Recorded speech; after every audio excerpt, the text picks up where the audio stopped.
Standing in the wake of this train wreck, my heart is beating faster in my chest. This depression terrifies me. When I'm awake, it's like these thoughts, they paralyze me. I don't wanna feel like this. I don't wanna feel like this. Time stops, weightless and cold. Silence burns like fire while my fears unfold. There's panic.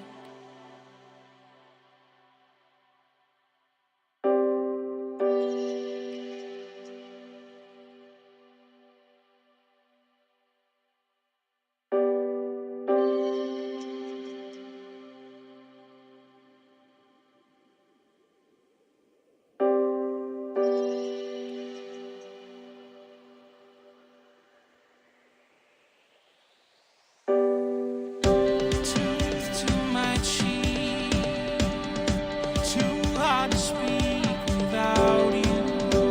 Lungs drained of air, life feels unfair without you.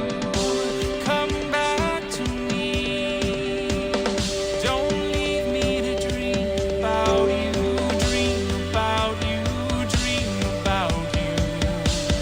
How can I breathe without you?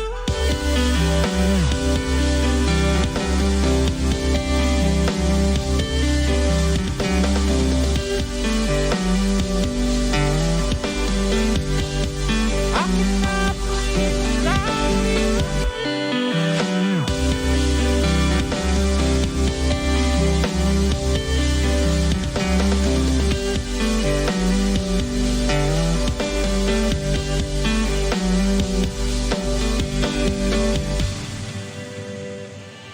Without you. What is left to say when the sky falls? I'm staring at your ghost in the stars. There's not a day that I don't miss you. The feeling swelling overflow, it's like I see you, hear you. I don't wanna feel like this. Why do I still feel like this? Heart ripped out of my brain. I sit here talking to myself. I think I'm going insane.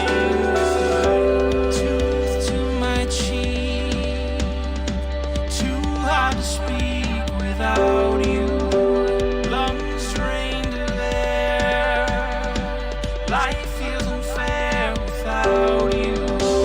Come back to me, don't leave me to dream about you, dream about you, dream about you. How can I breathe without you?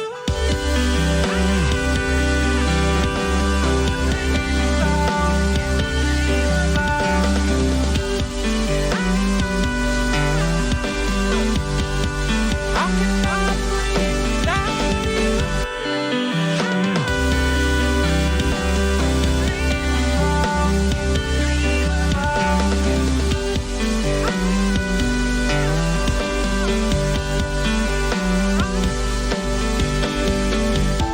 The only way to fix this, the only way to fix this pain inside, the only way to fix this is a deep breath in as you say goodbye.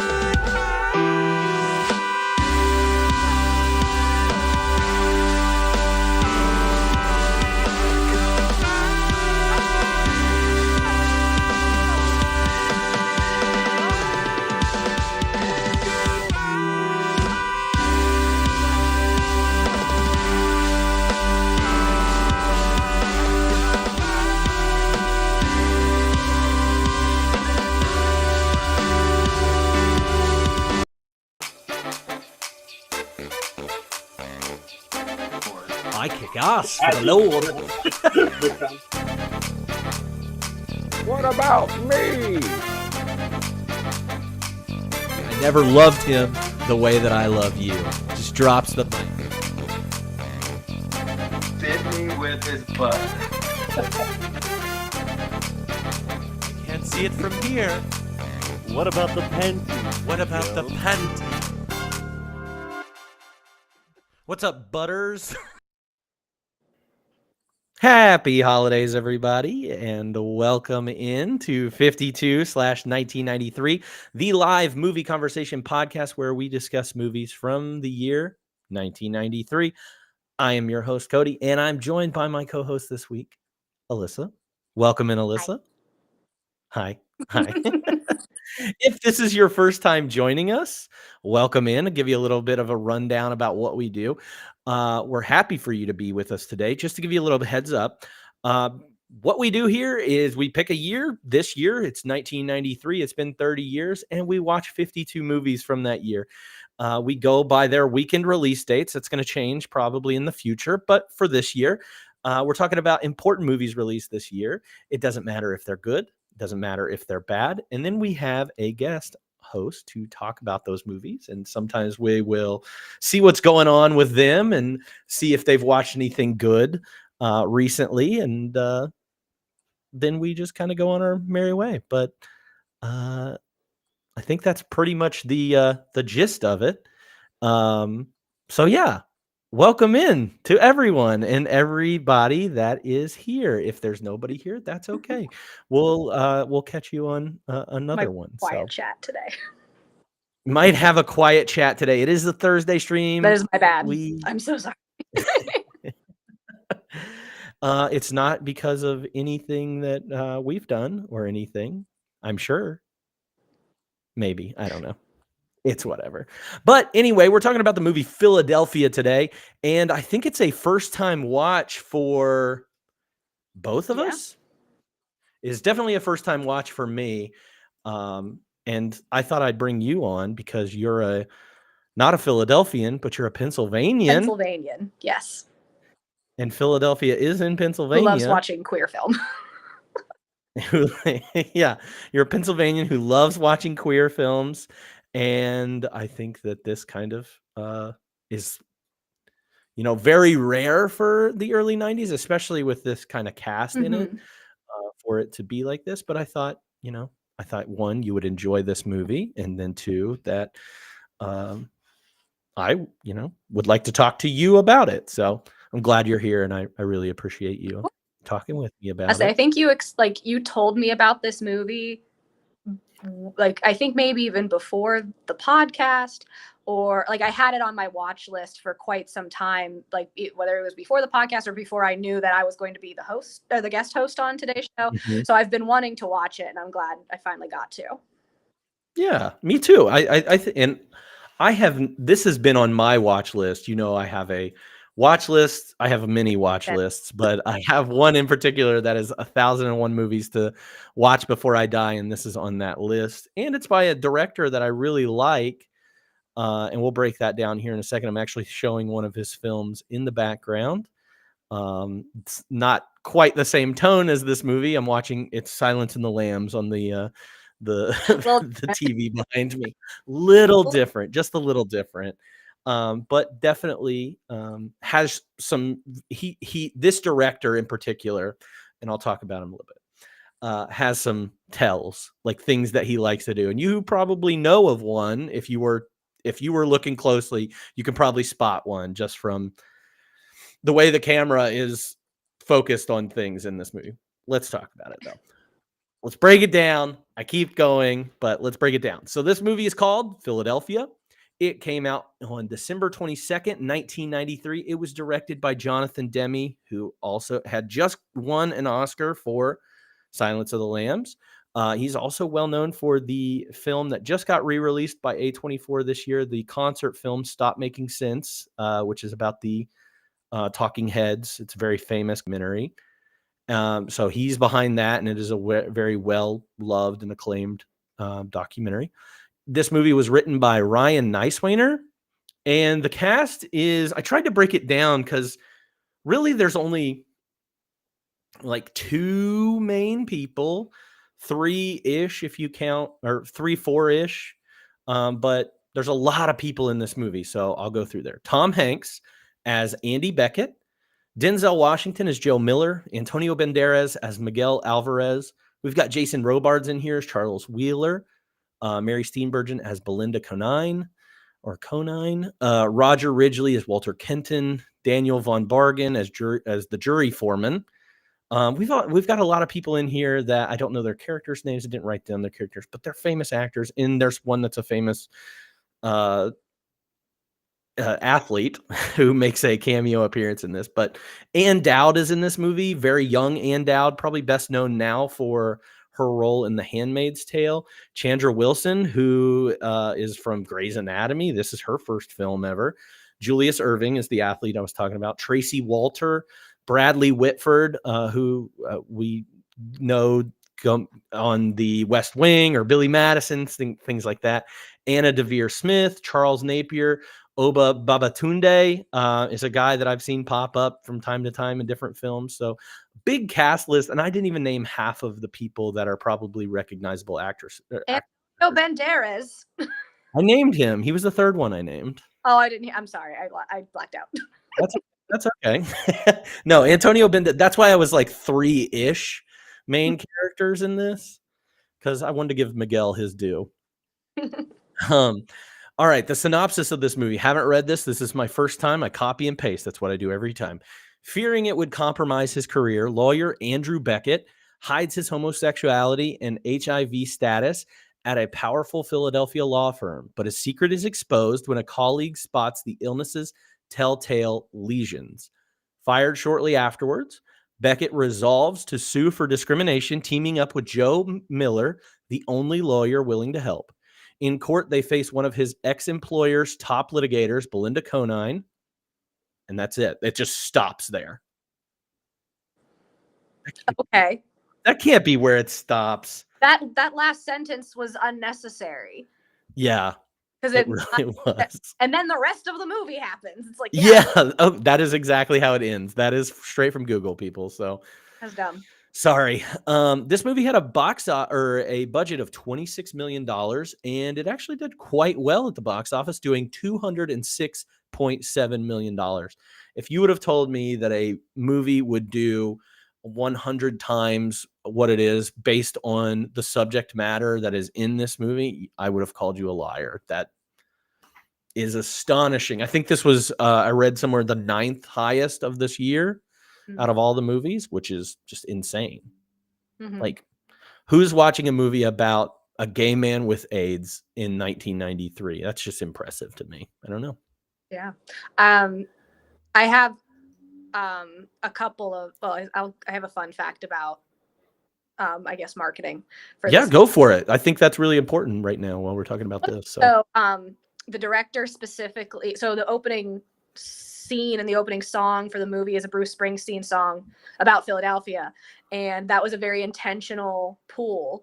Like, the director said, I figured putting like Bruce Springsteen music in this type of a movie would draw in people that were maybe not necessarily, like, would not choose to go watch a movie about this type of subject matter.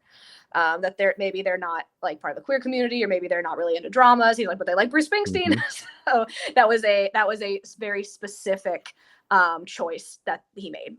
Yeah, and this is, I mean, bringing in Bruce Springsteen, that's a good point. Like, I think if you were telling me that we're putting a Bruce Springsteen song in now, I feel like he's gone a little too far left to bring in the people that they're talking about now. He has a podcast with Barack Obama. So. But I don't know if I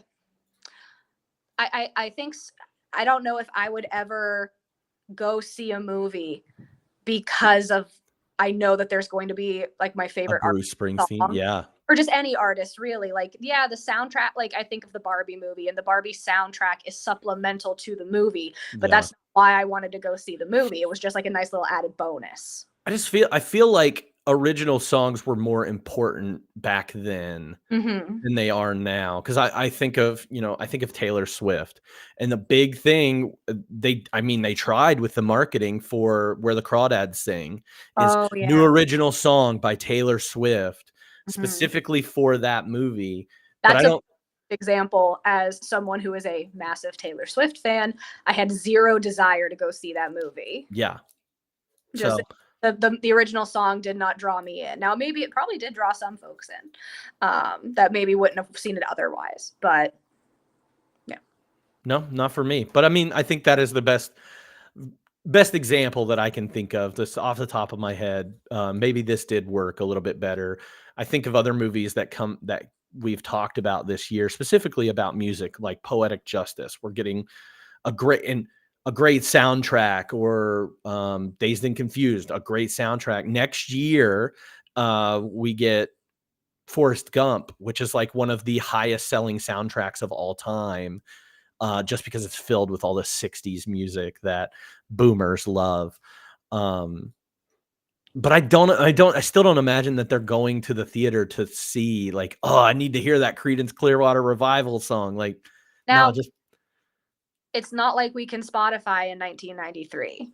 You know, that's true. where are you getting that song from? The movie. Like, you are getting Mhm. it from the movie, maybe hearing it on the radio. And if you go out and buy the record, then that's when you get it. But your first taste of it is going to be from the movie.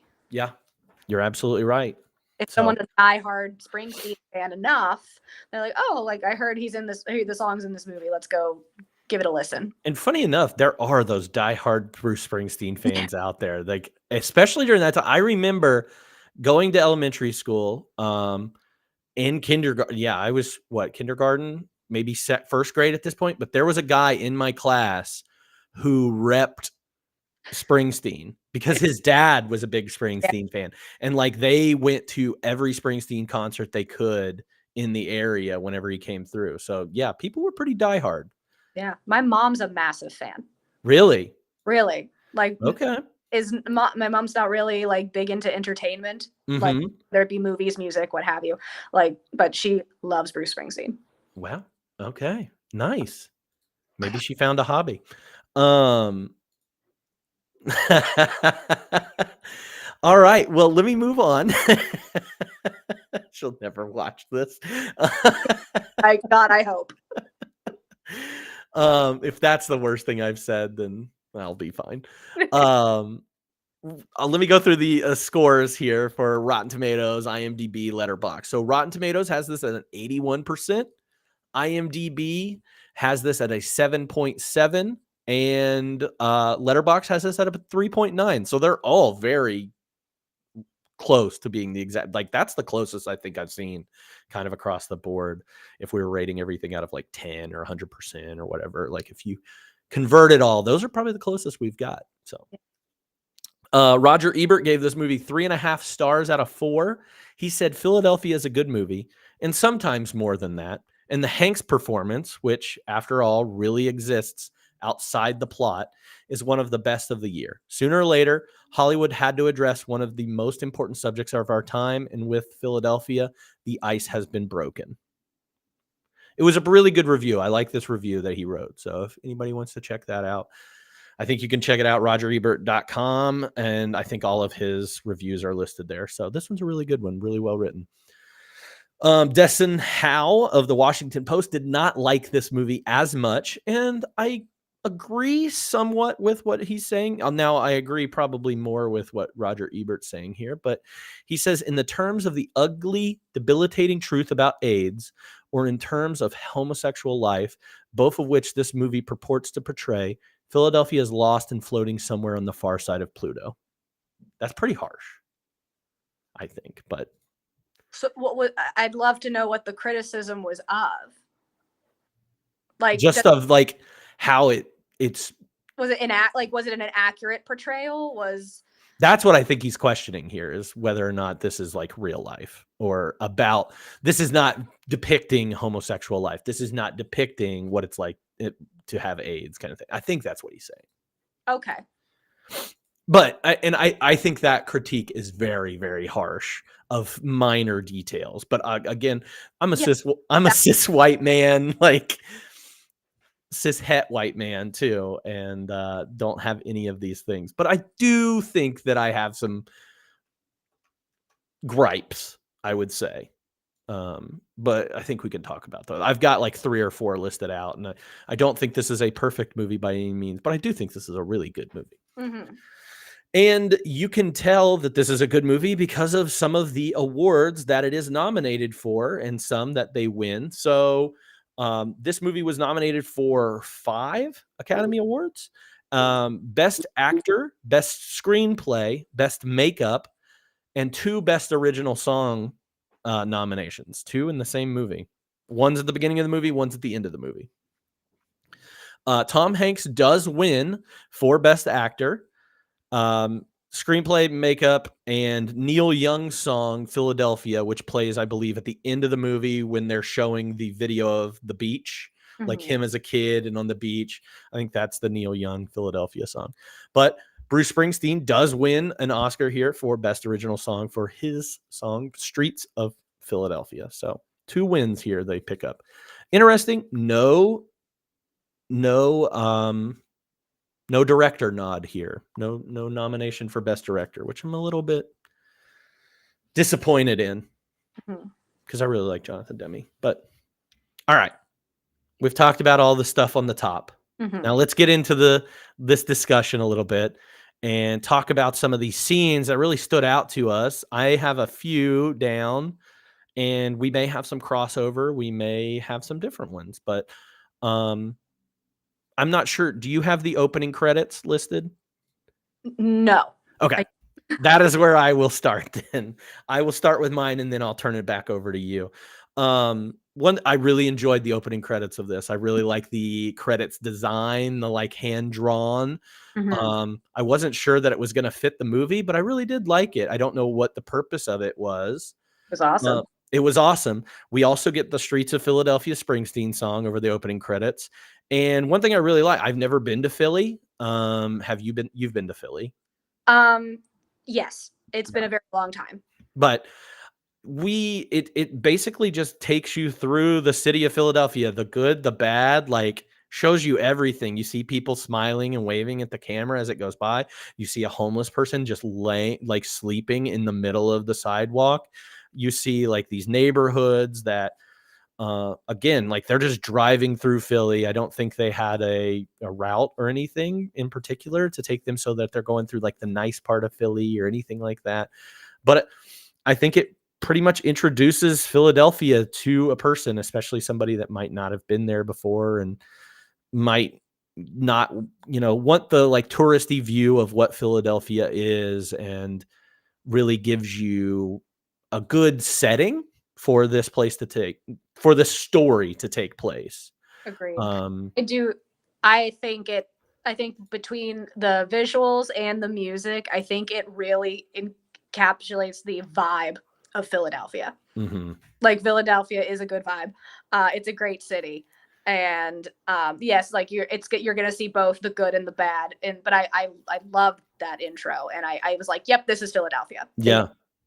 And we only get to see more of Philadelphia later in the movie and everything. And again, seeing the good, the bad, you see it in a lot of like the protesters.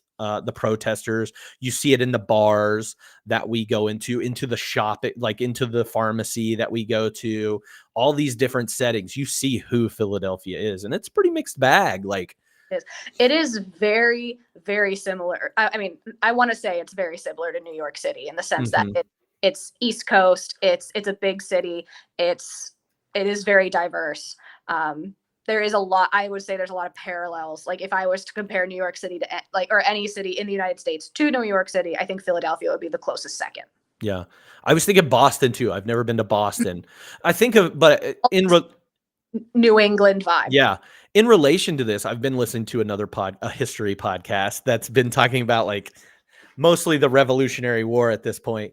We're just moving through history. If anybody wants to check it out, it's called History That Doesn't Suck. It's really great. But anyway, they're talking about these cities in Philadelphia. I mean, Philadelphia is a great spot for this city.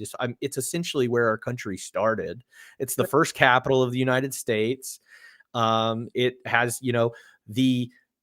everything was signed there. The Declaration of Independence was signed there. Like our country started there. All these words that were written down that Denzel's character says later in the movie, that's part of Philly's history. And we see the statue of like William Penn, and you see this, like, that this city is rooted in our nation's history and how we grow. And I think that's important to this story too.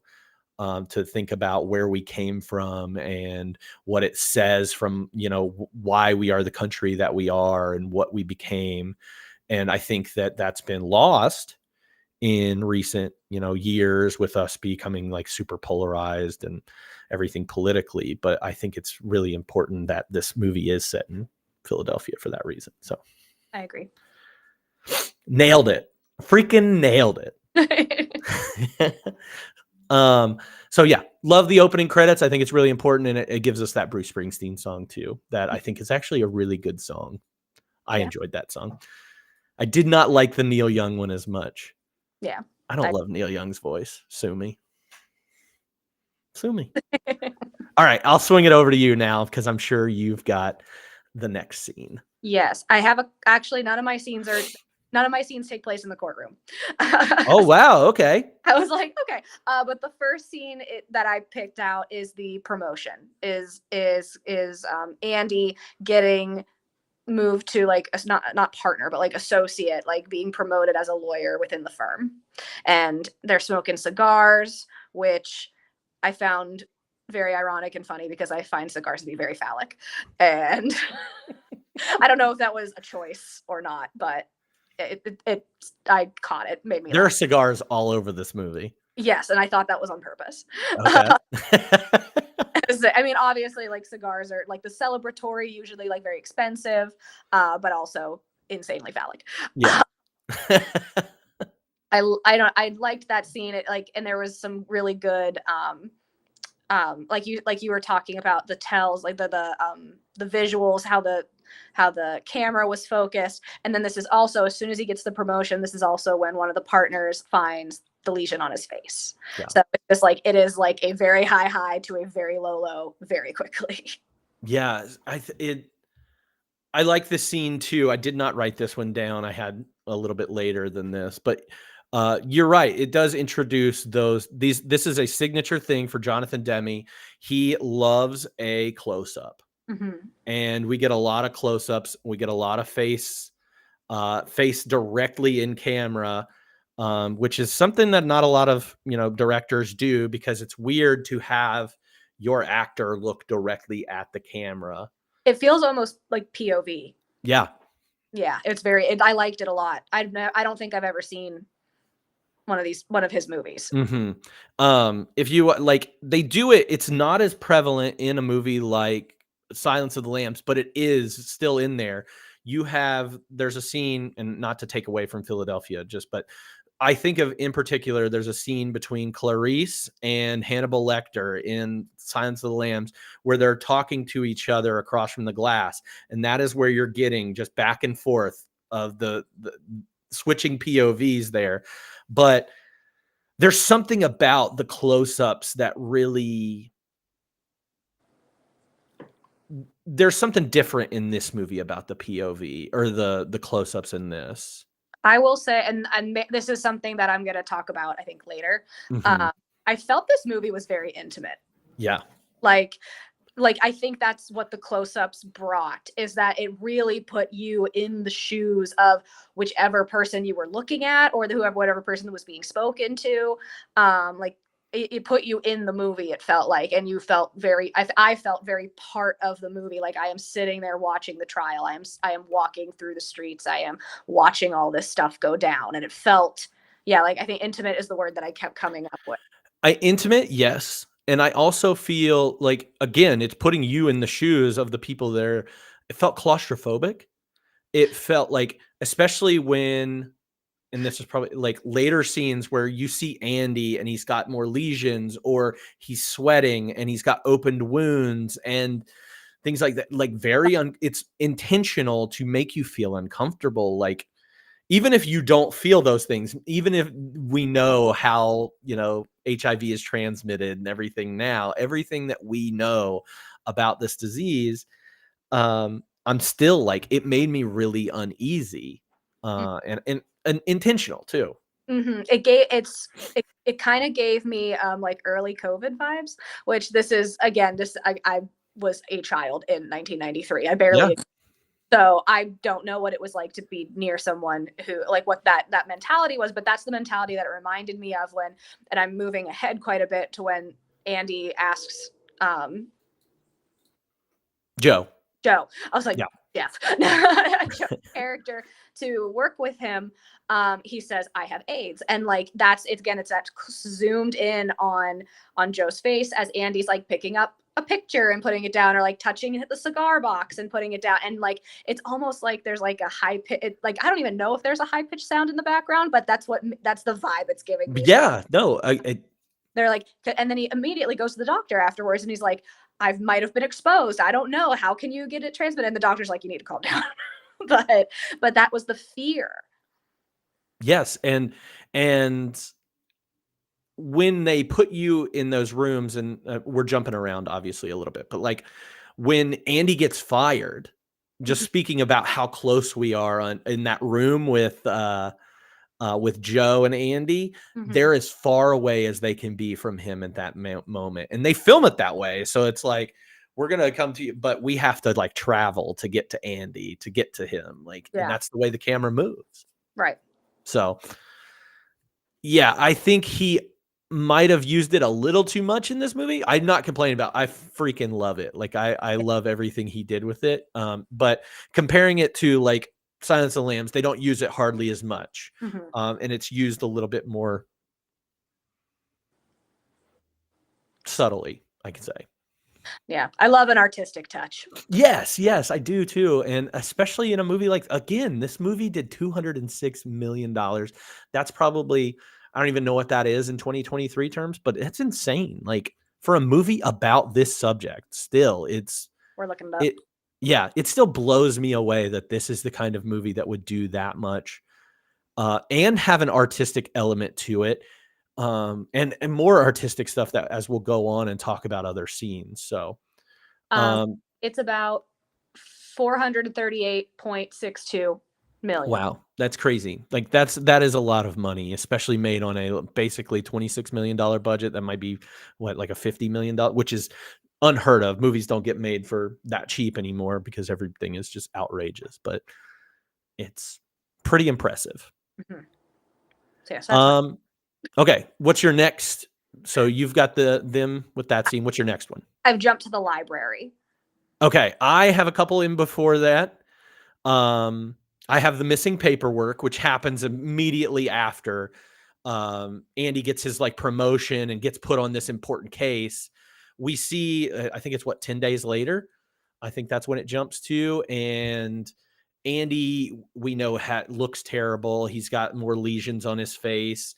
He is scrambling to get this because of the statute of limitations in this case. He has to get it in today.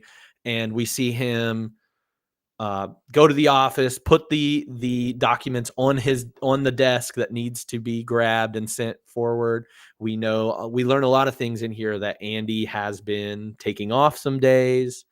We know that he's been trying to do stuff with like makeup and cover up his lesions and just basically hide his illness because he's going through it right now. And we feel the stress. We feel, I mean, I know working in any job that we have now, the stress of having to put something together. And then also on top of that, being struck with this illness that is a lot more serious than the cold or something that we deal with. I felt like this was very intense, but it also sets us up it gives us all the information we need in order to, well, not all of the information we need. We don't know what happens to the file because all of a sudden it goes missing. And this is where Andy is in panic mode and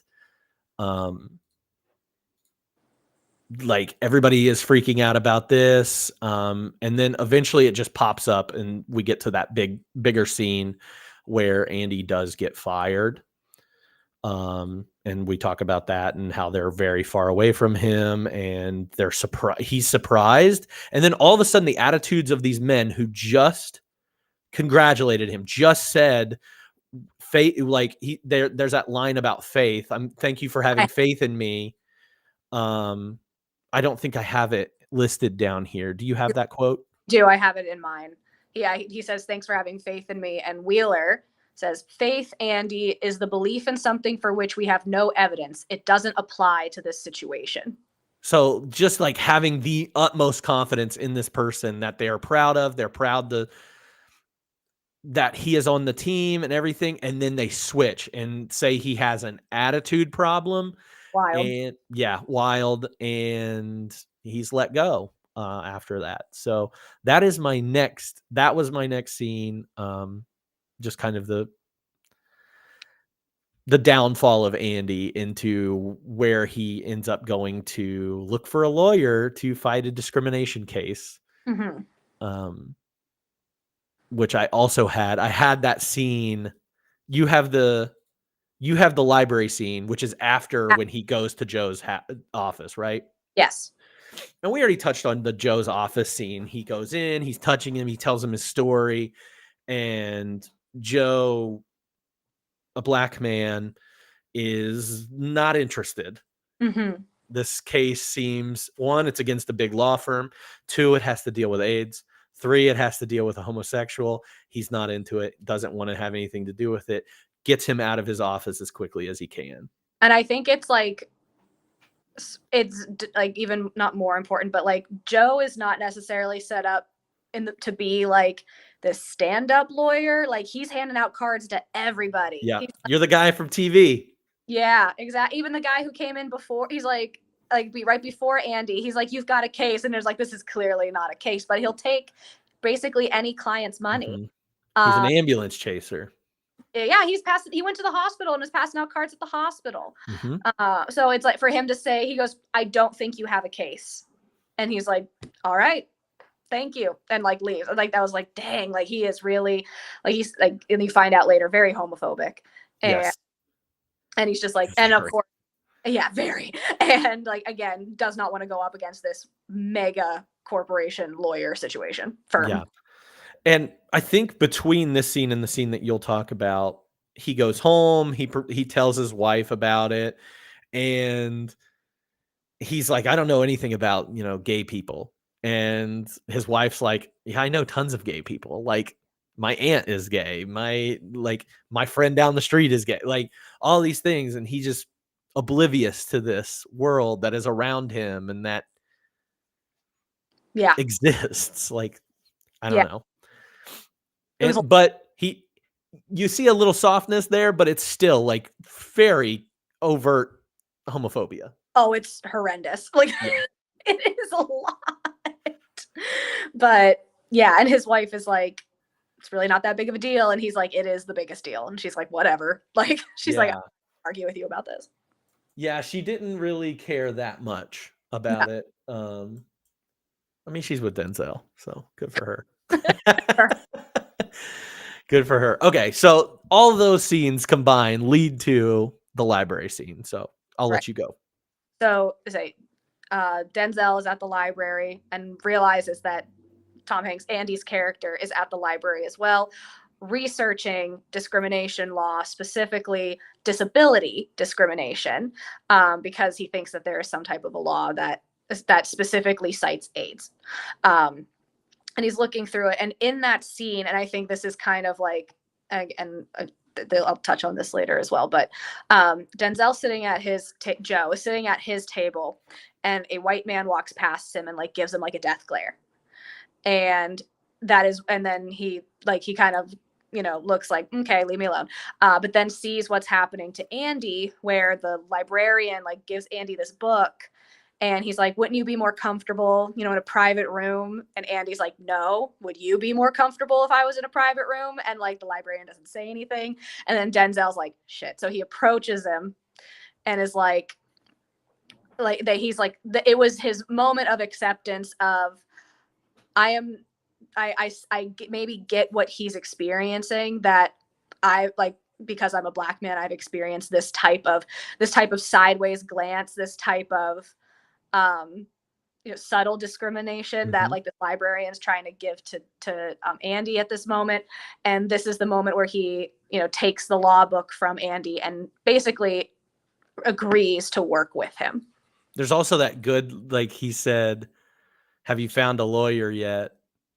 and Andy replies with, "I am a lawyer." Love Like, that. yeah, I love Like, that line. and myself, because I know. Yeah, he had already been to 9 other lawyers before he even went to Joe Right. trying to take this case. So no, I think that is a really crucial point of this movie moving forward, and it gives you that um the discrimination, the mutual like, hey, he's starting to figure it out, like it kind of clicks with him. Not a right away. Let's not give him too much. No, but that was like the first. To me, that was very, like, in terms of like the director, that white man walking past and like giving Denzel the side eye was very intentional. Well, I think this is an important thing to bring up now. And it's that originally Denzel, like, the character of Joe was not supposed to be a black man. Oh, I didn't know that. Yeah. So in my research, the original was supposed to be an Italian American. And they offered it to a bunch of white guys, I believe, before they settled on Denzel. So I think it's very unique and interesting. And I don't know, like, it makes so much more sense story-wise for them to go this direction with it. It's easier for, not easier for, but you do get that not correlation, but mirror image of each other, the Common ground. common ground. There you go. Thank you. You get that common ground, but of discrimination, sadly, between those. And I just don't think you get that with a white lawyer. And I think there's that added bonus of, not bonus, obviously, but also making Joe a black character, who, like, again, cis white het, everything that is the most, but like I know, like, that culturally, I feel like, especially like homosexuality and stuff in black culture is like, it's handled in a very different way and seen in a different way as is. And we see that with, both, well, another thing we'll say in this is both families are very affluent. Yes. In this movie. So we see the very privileged side of both of these. So you see Andy's family and how accepting and loving and caring they are, and accepting of Andy and Andy's husband or partner at that time. Because they can't get married at that point. So it's interesting for them to choose. I'm glad they went with Denzel, and I'm glad they swung the character that way, because I do think it gives it much more layers with that common ground. Yeah, I very much agree. I think there would be something lost if it was a white lawyer. Yeah. And it makes my suggestion later of what movie to pair this with not work as well. So that's important to me. Sorry, another side note. I loved that they chose to have Andy's family be really supportive of him.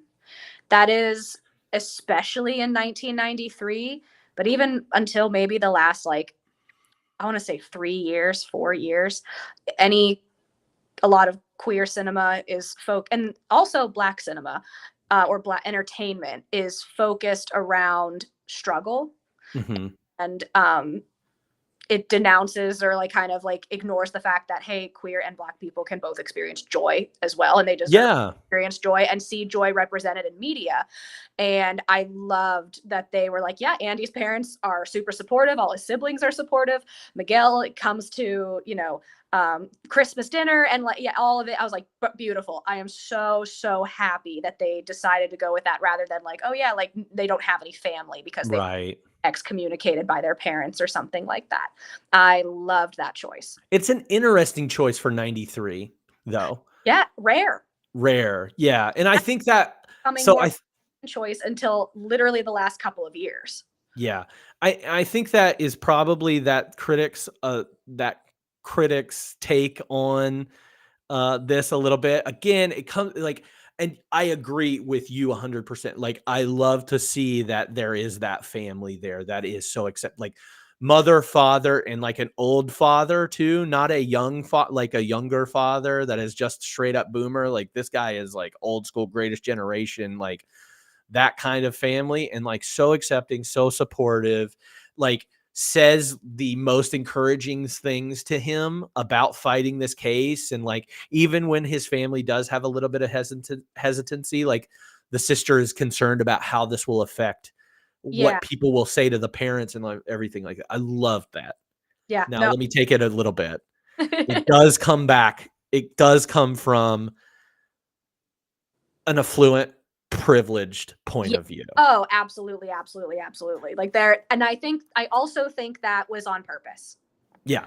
Again, like that, a lot of this was, I mean, they're both lawyers. Andy's a lawyer, like the whole bootstraps, and he's a white male lawyer who keeps his homosexuality away from his professional life.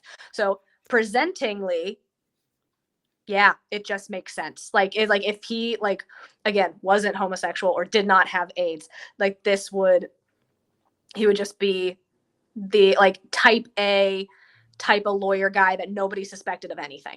Right. And coming from an affluent family certainly helps, going through law school. Right. So our two main characters are both lawyers. The affluence makes sense. I just think oh, sorry. And I no. think puts them again, has them on like a somewhat of an equal playing field. Yes, I agree with that. And I'm not saying that the Black experience and the queer experience are comparable. They are very different. But if we're looking at, like, you can like I say, Andy still has privilege of being a white man and being affluent, and you can say that Joe's character also still has privilege of being straight. Yeah.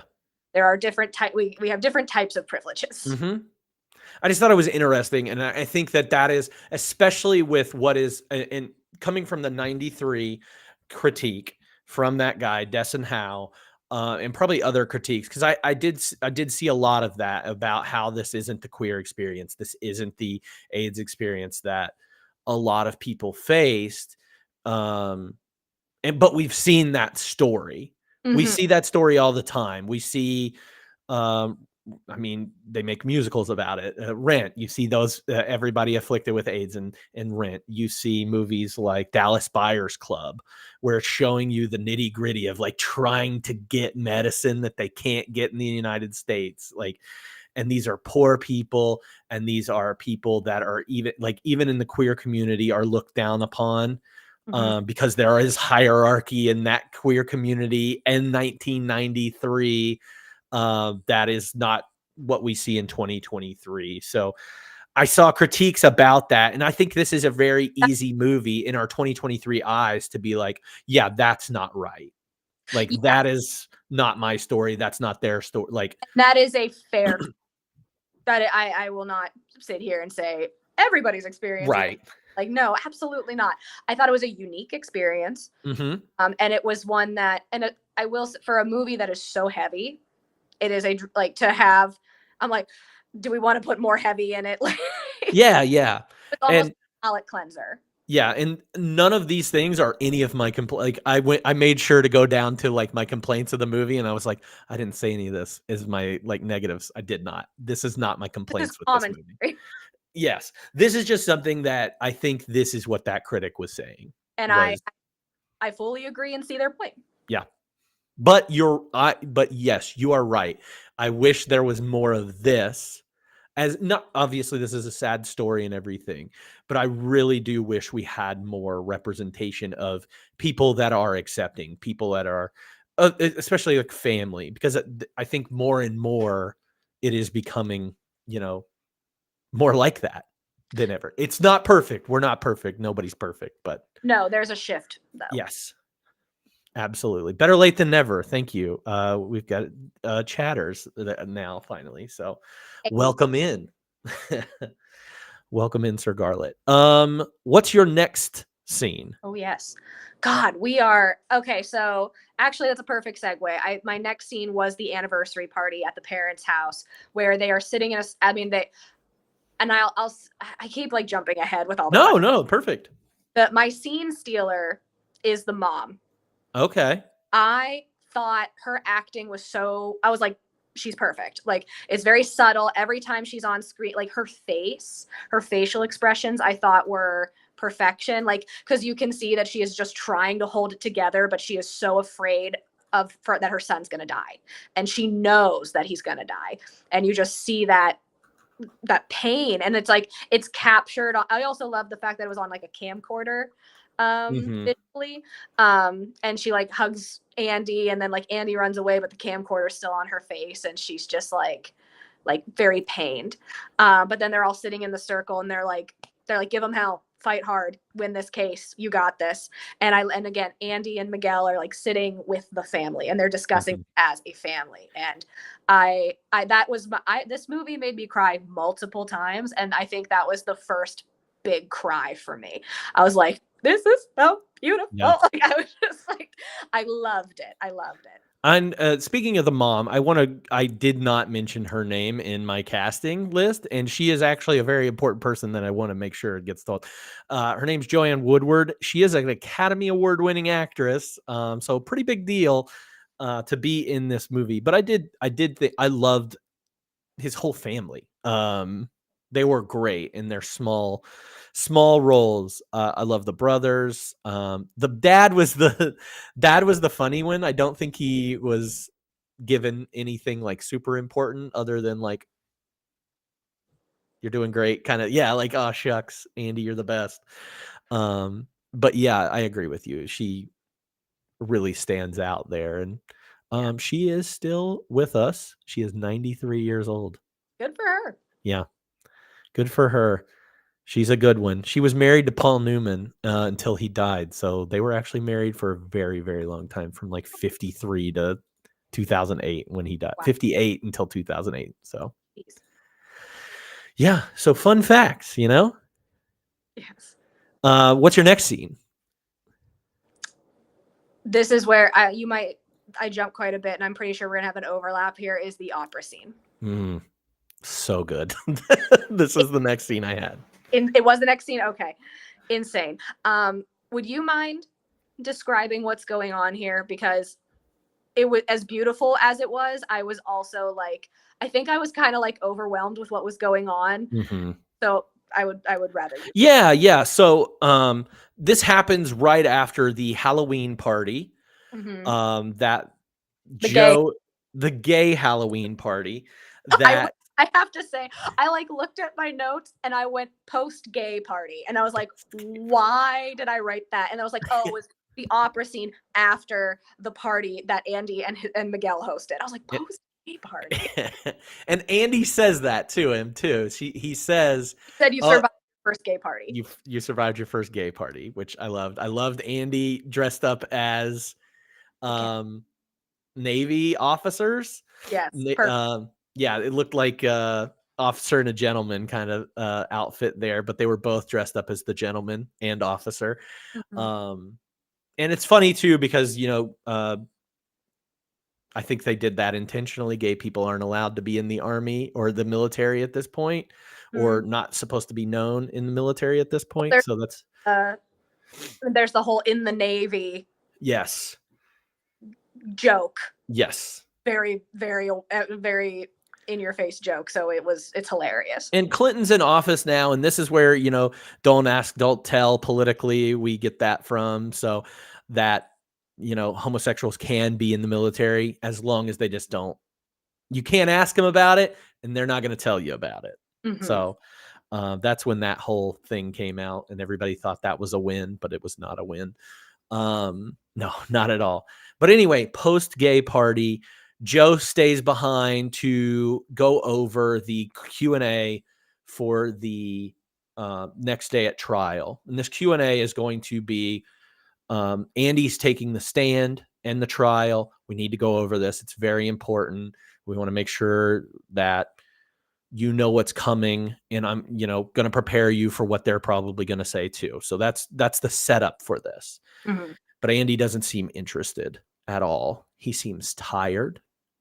He seems worn out. He's just had a fantastic time with his partner at a party with all of his friends and his new friend Joe and his wife, and he's exhausted and he doesn't want this to happen. And he's like, that is the feeling I get from Andy. It's just like, it's so much. It's so much there. And as they are getting ready to do that, Joe is trying to egg him on. All right, let's do this. There's an opera going on behind them. I don't know exactly what opera it is. I should have probably looked that up. It's a French opera. A French opera. And as he's going through that opera, Andy is describing the opera and why he loves it. And like, I have it all written down here and I'll go through it. As this music is playing, he is just in that zone. The lights are changing. This is another one of those artistic choices. It's a lot of reds, it's a lot of dark colors, and it washing over Andy as Denzel's character Joe is just looking and seeing that this is Andy, I think. Mm-hmm. And Andy says, this is like, at one point, he says, this is my favorite aria. This is Maria Calais. This is Andrea Chenier, Umberto Giordano. This is Madeline. And he's just describing every ounce of this. She's saying how during the French Revolution, a mob set fire to her house and her mother died, saving her. Look, the place that cradled me is burning. Can you hear the heartache in her voice? Can you feel it, Joe? And then in come the strings and it changes everything. The music fills with a hope and that'll change again. Listen, listen. I bring sorrow to those who love me. Oh, that single cello, which was my favorite part of this, when he describes the cello and it's just that like across. It was during this sorrow that love came to me. A voice filled with harmony. It says, live still. I am life. Heaven is in your eyes. Is everything around you just the blood and mud? I am divine. I am oblivion. I am the God that comes down from the heavens and makes of the earth a heaven. I am love. I am love. And it just, it's his story, I think. Mm-hmm. It's describing everything that Andy's going through. And you see that part of Andy and all of the emotions that are sweeping up inside of him coming out as he is appreciating this music. You see a side of Andy that we haven't seen at all. Andy, the prim, proper lawyer that's just, type A. This is how we got to do this. This is how they're discriminating me. Stuff like that. And this is like the life Andy. This is, I don't know, like, it's very beautiful, and there are tears in Denzel's eyes, and there are tears coming down Tom Hanks's eyes as he's describing this.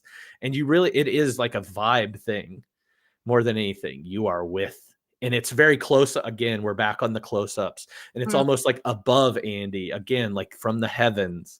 Mm-hmm. And just, I don't know what else you want to say about it. No, it's overwhelming in a good way. Like it was so much. I do, and like I agree. Like it's Andy's story. It's I'm dying, but I am love. I am human. I am God. I do think this is like the first time, and I'm choosing this word specifically, but like I think that's the first time that Denzel. Joe. I want to just call him Denzel. Joe sees Andy as beautiful. And I don't mean in like a sexual way. Yeah. Because when the two of them first meet, he's like, oh, he's like the hard ass lawyer. Like he's like my enemy. Like we're fighting against each other on this case. But he's like, oh, he's just like kind of a clown, lawyer for this big firm. And then he's like, well, now he's the homo, to use their terms. Mm-hmm. He's the guy with AIDS. Now he becomes, oh, he's like, yeah, he's a homosexual, but he's like, yeah, he seems okay. And this is like the moment where it's like, this is Andy. This is, yes. And to also, because again, Denzel has like such, again, very homophobic, and also seems to be like, that's not how God intended. That's not, that's against mankind or whatever. It's almost like this is the first time he sees Andy as like a child of God. Yeah. Because And not only that, not only sees him as beautiful, sees him as human. yes, it is like a rebirth moment, and yeah, you said Denzel has tears in his eyes. It is crazy. Yeah. Yeah, it's insanely moving. Yeah, I think that was the first time I cried during this. Oh, I that was the probably second or third time I cried. Yeah. I cried so many times in this movie. One of the things I want to point out about this too, this movie was really good and really impactful, and I'm so glad that I watched it. But I think this movie has changed the way that I think about Tom Hanks. Everything that I've ever seen Tom Hanks in, whether it's Forrest Gump, which he also wins an Oscar, a Best Actor for, this is the best performance I've ever seen from Tom Hanks.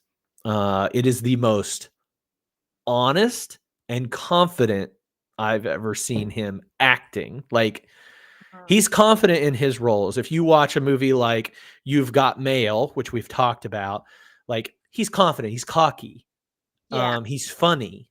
And not saying that Andy is not any of those things, but the way that Tom Hanks plays Andy is just, it is like nothing I've seen him do before. It is the least Tom Hanks role I've ever seen him in, but it is the best role that I think I've ever seen him in. That I think, like, yes, he deserved it. So, as a proclaimed Tom Hanks hater, this made me like Tom Hanks. Yeah, straight up. I was floored.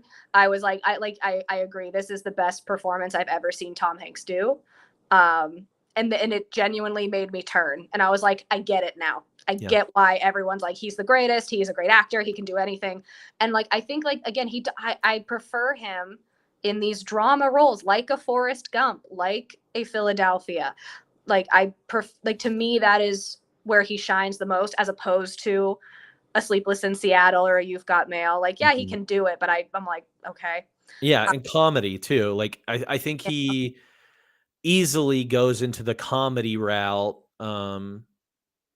within these roles. And yes, some of them have, like, the best part of Sleepless in Seattle, other than Annie, who I think is the best part of Sleepless in Seattle, is that scene where I talked about it a lot when we talked about it, but like the scene when he's talking about his wife. Yeah. And like, that's the drama. Like, yes. And it makes me sad that we don't get more drama. We never got more dramatic Tom Hanks. I think the next, well, like, we get it in like Saving Private Ryan.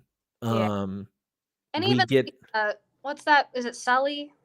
Sully, yeah. Like, that's drama. But with a little bit of like action stuff in there too. Yeah. Same thing with Captain Phillips. Like, yeah, Man Called Ove that's not comedy, but he's like just a grumpy old man. But like, yeah, he's just playing himself at that point. He's playing himself. It was phenomenal. I'll hesitantly admit I like Tom Hanks now. Yeah.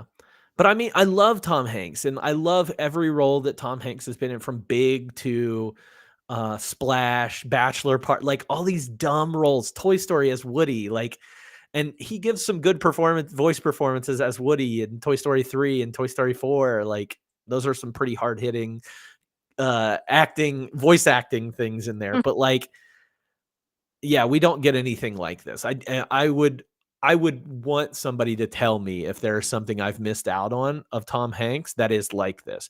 I think the next closest, I was going to say Apollo 13, or I did say Saving Private Ryan, but I think the next closest that this comes to, and it's not even the same way, is Road to Perdition, which is a father and son like gangster movie, but he is not funny in that role. He is not charming in that role, and it's a very different role. It's very different than what we're getting with Andy here. So, but different Tom Hanks completely. Yeah, and that's probably the next farthest thing we could get, but comparing the two. Castaway is a really good acting thing. I agree. That's what somebody in chat said. I think Castaway has become a caricature of itself, though. Yeah, and like it is an achievement to act by yourself and to be that guy and to go through that transformation that he does on the island in Castaway. There's just something about this performance, and that opera scene is it. It is now that is not the only thing that Tom Hanks does well in this movie. I will say that. Like there's so much more with him and so much more depth in this, but that opera scene is the culmination of everything, and I've never seen that man do anything like this before in my life. Agreed. And it blew me away. So Yeah. hopefully I did it justice. I'm very sorry if I didn't do your opera scene, what you had thought of. Perfect. Thank you. All right. What's your next scene? So my scene is the final hospital scene. Mm-hmm. So I don't know if you had any.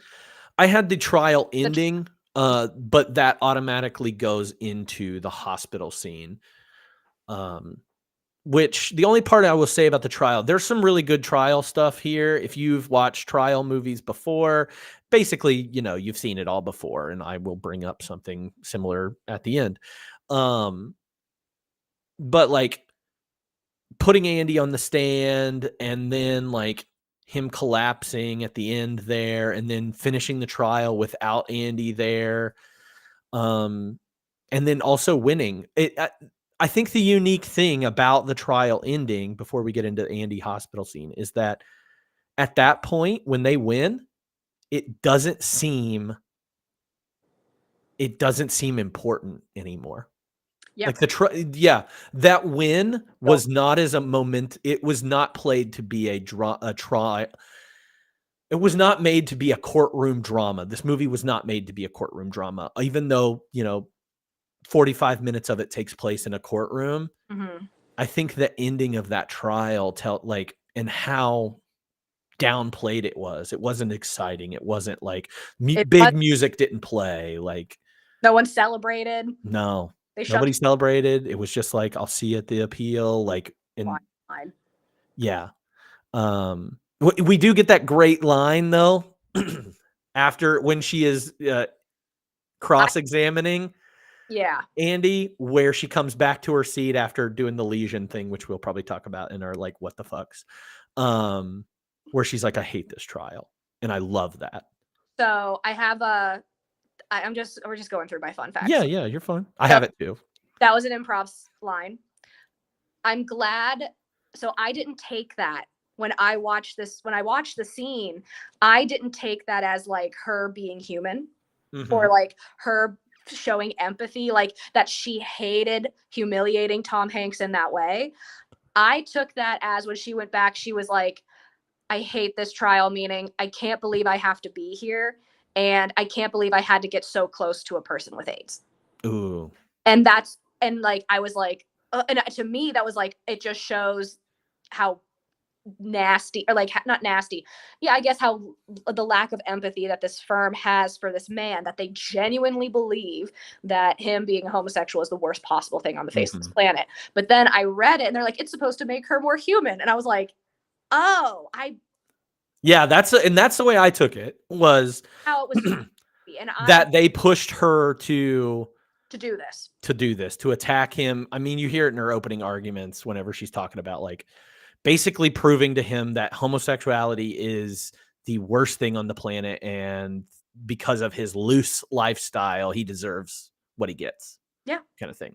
Yeah, and so I guess again, my interpretation was incorrect. That was not what the intention was, but I didn't know that until later when I was reading Fun Fact. Yeah. So I like that, and I like that they kept it in, because that was a hard scene to watch. But trial ends, they do end up winning, and everything is awarded. Didn't see it going that way, especially the end scene with the jury deliberating and the foreman just being like, well, this is why I think they did what they did, and that's not right. I did not see that coming. I loved it. I thought it was so. I mean, I'm someone who needs like analogies to things. And when he was like, if you're in a war and you need to fly a fighter jet, you put your best guy in the pilot seat. You don't put your rookie in there to hope that you win the war. And he goes, I don't see. Their explanation just doesn't make any sense to me. Yeah. Like, I'm like, oh, he's gonna win. Yeah. And it doesn't. But yeah.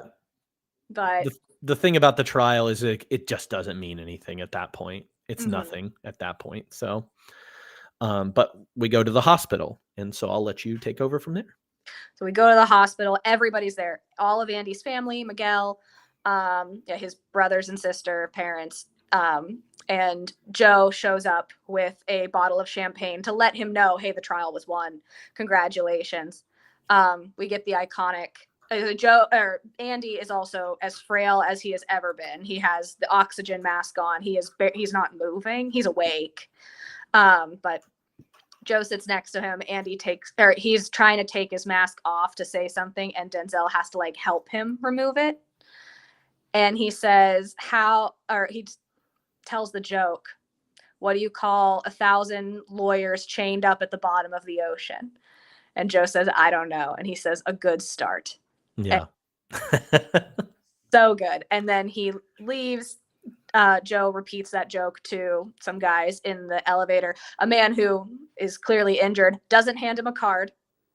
I liked that. Ooh, I didn't notice that. That's a good. Gets in the elevator because again, ambulance chaser doesn't hand him a card.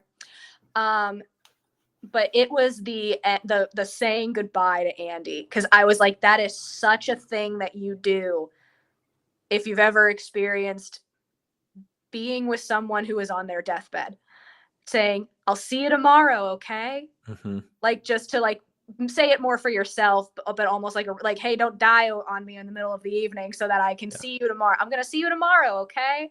I was like, ugh. And then the one brother who can't even say anything to him just starts to break down, and they're like, yeah, okay, let's go. And then the family leaves. I'm a mess. And I'm getting there, you know. My favorite moment, and again, this is like the thing that like I like why the word intimate came to my mind for this movie, is that you get this like POV of both ways of Tom Hanks looking at Miguel, and Miguel is like kissing his fingers, which I think is such an intimate act, like again, to like still show how much you love your person even though you can't touch them and be with them. So he's just kissing his fingers and just like looking at him, and then Andy removes his mask and says, I think I'm ready. And it's like, he's going to die that night. And you're just like, oh, like it is so much, and it's so good. And you get that close up of his face, and he just looks like hell. And I'm like going to tear up, like talking about it. Yeah. It is such a good ending. Yeah. And then it goes into the funeral, but that I was like, damn, I thought it was going to end there. And then they add that little extra 5 minutes on the end, which I did enjoy as well. But that was like punch to the gut. So, yeah, I think if they would have ended it there, I think, or maybe with like maybe a cut to like directly to the memorial service would have been good there. Not that I didn't like anything else, but I thought it was going to end right there too. I didn't expect the phone call to Joe and all this stuff that's saying like Andy passed. And but then we end up getting that video montage. Yeah. So I still like it. Yeah. It's really good. And you get to see like people that you saw him doing blood work with at the beginning of the movie, people that his friends. Yeah, his friends. I think his friends, I mean, we see it at the gay party. We see it at the gay party is still a funny thing to say. My first gay party. Yeah, you see it everywhere, but you see the people that he really did care about. Again, his family just being super supportive, and Miguel and their friends and Joe, and you like, I don't know, just not as scared. Everything seems, I was talking about like claustrophobic earlier, and being claustrophobic and around these, people, like they give you that feeling like, I don't want to be here anymore kind of thing. Mm-hmm. But like that ending, it felt very white and warm and inviting, and like it doesn't matter who's here, what color, creed, sexuality, whatever it is, like it felt very inviting and warm. And I really like that for the ending of this movie. So agreed. So good. Yes, bright is a better one. So we just went through the entire movie of Philadelphia, but I mean, there's so much to talk about and so many layers there. We've also covered a lot of our questions. Yeah. So who was your favorite character though? well, I say my favorite, my scene stealer was Mom, but I think the best performance was Tom Hanks. Yeah. And like Andy's character was incredible as well. Like, I mean, he is. It's just from passing out at the final leg of the trial to dancing with Miguel at the party, like to him panicking at the hospital about the missing papers. Like, I mean, he fucking nailed it. Like, but I think the mom, even though she was in the movie for like 30 seconds, she like stood out to me so much. Yeah.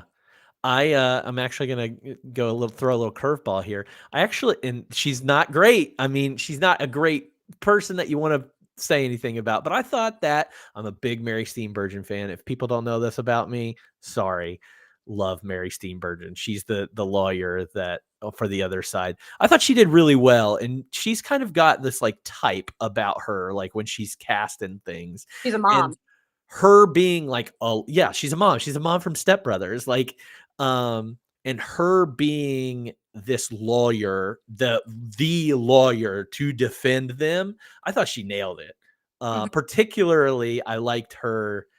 Again, I don't agree with it or see it with it, but I think she nailed that opening argument scene and was doing the fact.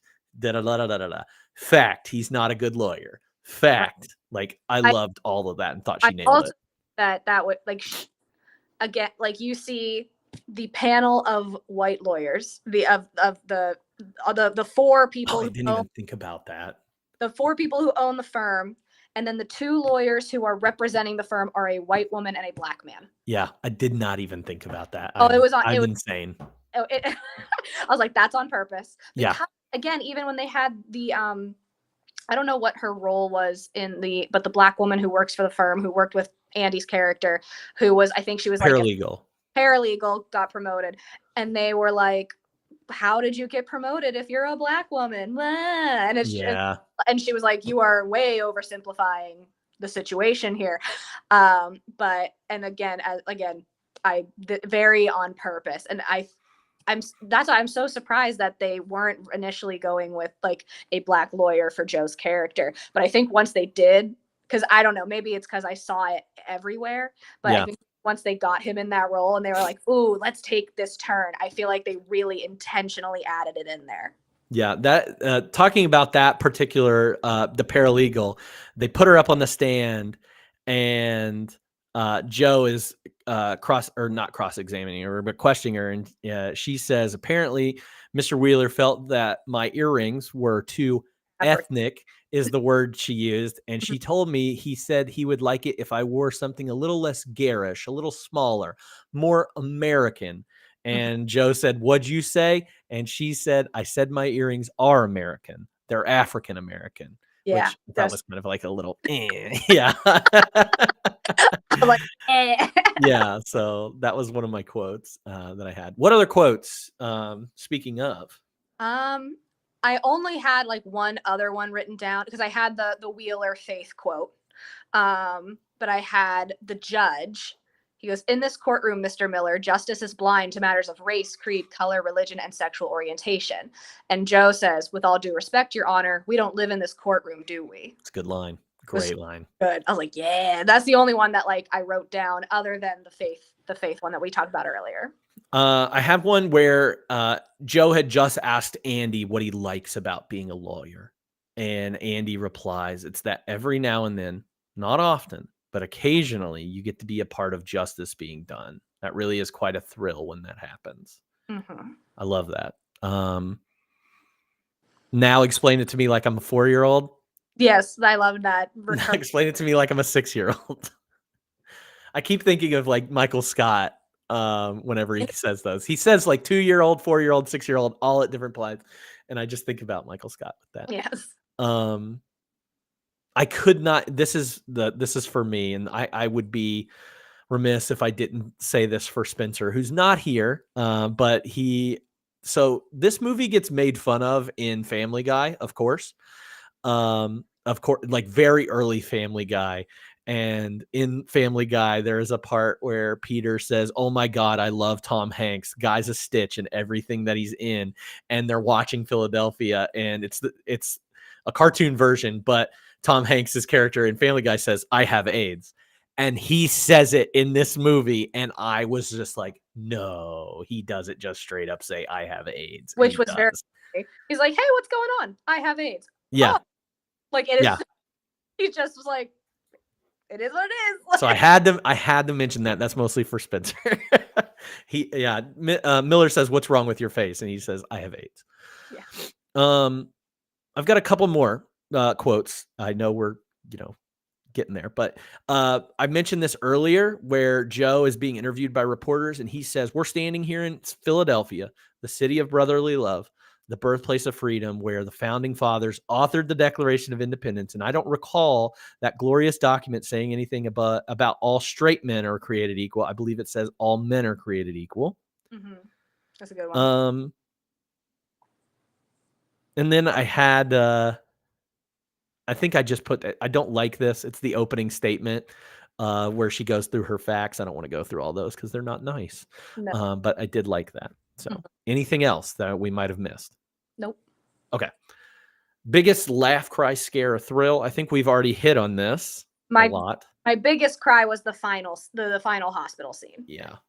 There were multiple. I cried multiple times throughout this movie, but I was like unconsolable. That's when I texted you. Yeah. I am a mess.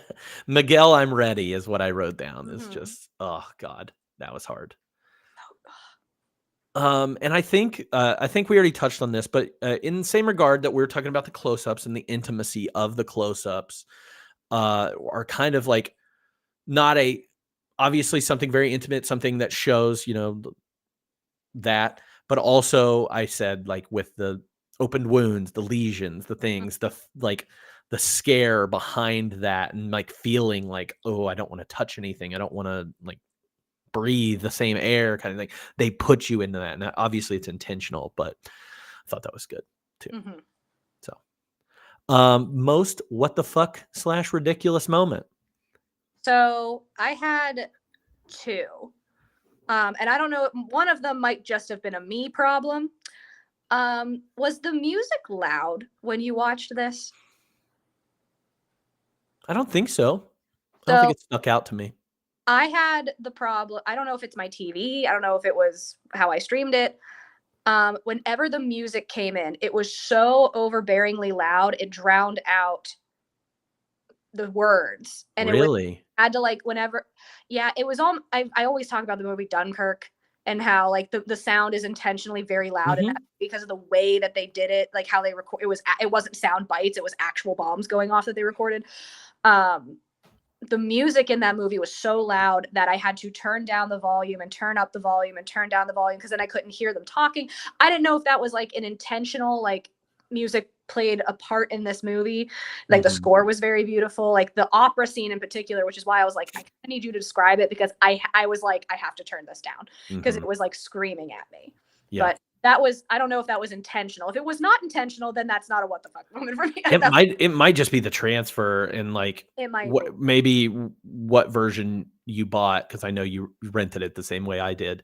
Yeah. Through Amazon. It might have like, because if you got like the UHD version, it might be maybe, I don't know, set up for another thing, and you would just need to address your sound. But I didn't have that issue. See, there's Spencer coming in. There he is. I already talked about it, Spencer. We just talked about it. Alyssa hated that I brought up Family Guy. It's okay. but yeah. No, what was your other scene? Yeah. The protest signs. Ooh, and just the rampant homophobia in this movie. Like, obviously it's part of the plot, but there was a sign in the crowd, in the protest sign that said AIDS cures homosexuality. And I wanted to throw up. I was like, oh God. Because I have some point in my life I've heard that phrase. But I've clearly blocked it from my memory. And it was to see it written on a sign in front of a trial of a man who is dying of this specific thing, who has done nothing wrong. Like I was like, oh, I was like that. Like I get, obviously, like it hits hard, it's on purpose, but at the same time I was like, damn, like that is, it was a lot. And like a lot of all the F bombs, like the other F bomb, not the fuck bomb. But Yeah. I was like, like every time that happened, I was like, ugh. And, Like and Denzel throwing it out, like every especially in the drugstore, like the that bar hurt me. Yeah. at one, and like he's doing it in the Yes, Spencer. Yes. he's doing it in the courtroom too, where he's saying all these things, and he said, and I apologize because he says pillow biter. I was like, Jesus Christ, like it was so much. It was so much, and I understand the point of it.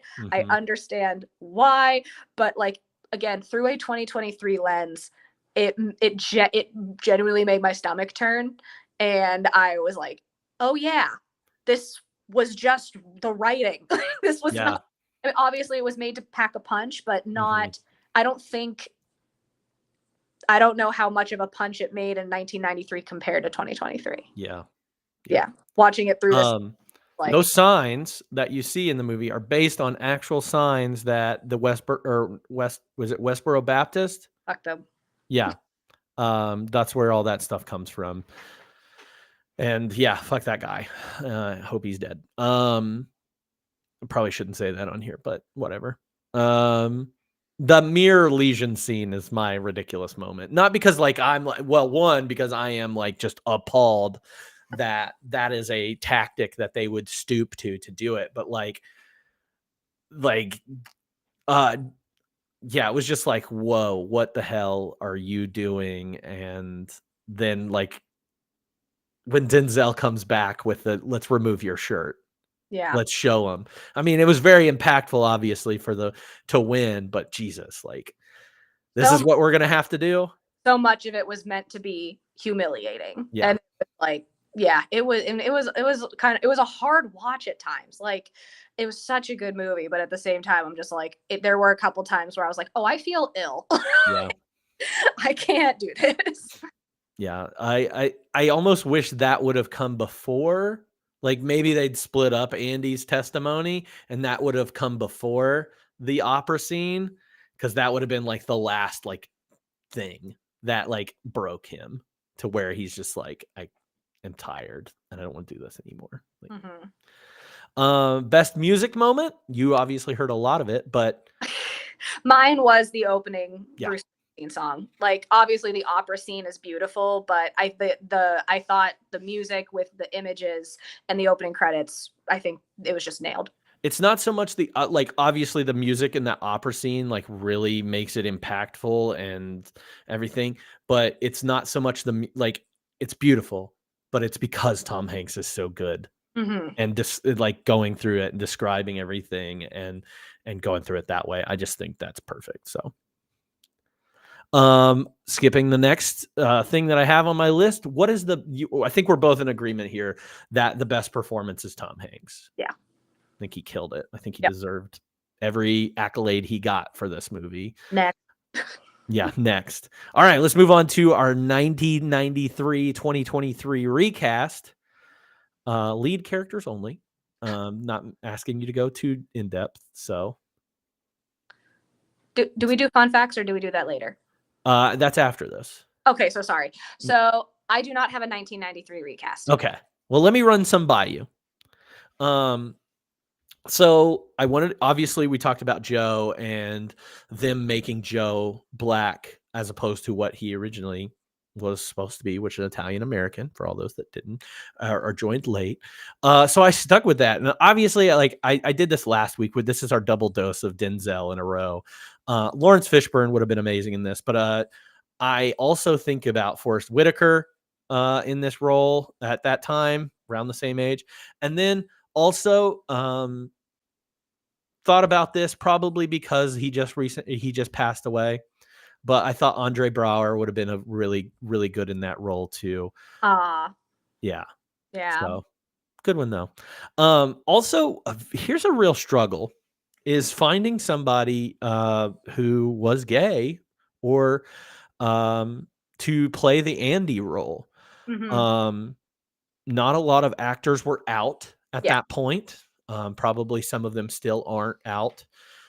who were around Tom Hanks's age. The Mhm. only two that I could think of that were probably somewhat out or people at least knew, besides like Nathan Lane, who doesn't like officially come out for a few years, but like Alan Cumming, BD Wong, these are both like Broadway guys at the time. Mhm. The only other people I thought, and one of them was suggested for Andy. These aren't queer performers, but Daniel Day-Lewis was considered at one point. Michael Keaton, I think, would have been a really good choice for this. Maybe Matthew Broderick.